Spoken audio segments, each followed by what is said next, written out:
good morning. Kanina ka pa sana nung umakyat. Hello guys, ngayon araw ng day off. So, ito yung kaibigan ko, ito yung meet ko.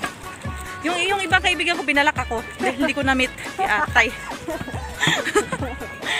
So, dito po kami ngayon sa Fort Canning. Ito may mga Pinay, puro mga Pinay dito. Ayan o, diba? So, marami namang place na pwedeng tambayan. Ganyan. Tingnan mo, para Pinas lang oh. Tayo ngayon sa kabundukan po yan oh. Diba? Dito kami sa kabundukan ng Singapore. Fort Canning po. Ito po yung tinatawag na Fort Canning. Ang taas-taas niya, giatay. Hapo, ayong ganda. Oo, kain mo na, nagutom ako. Kain mo na kami, nagutom. Nagutom na mga luklak. Ang damang.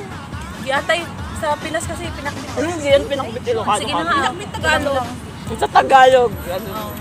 Sa'yo na yun, pinakbit ang kinatay. Kami kasi agbarya Pinakbit po. Diluto na nga. Bulang lang ko niya. Ay, yung dinakdakan niya, favorite. Yung longganisa po namin, nag-iisa na lang. Ano kasi? Inubos na. Nag-iisa na lang.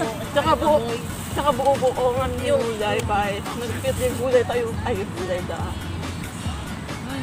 Kain po tayo! Guys, kain tayo.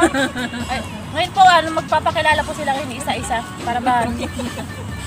Mga new friends ko po sila. Naipit namin dito ang persona. Ano pangalan mo? Kami. Maha.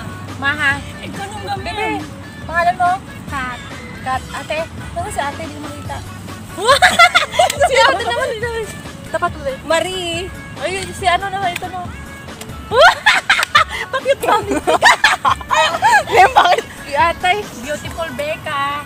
Nga mo ito. Isang tatan, mga beka. Kain po tayo. Mga lods, mga guys. Kain. Wala na ako kitang nagtakulit. Ay, ikatam nga ta.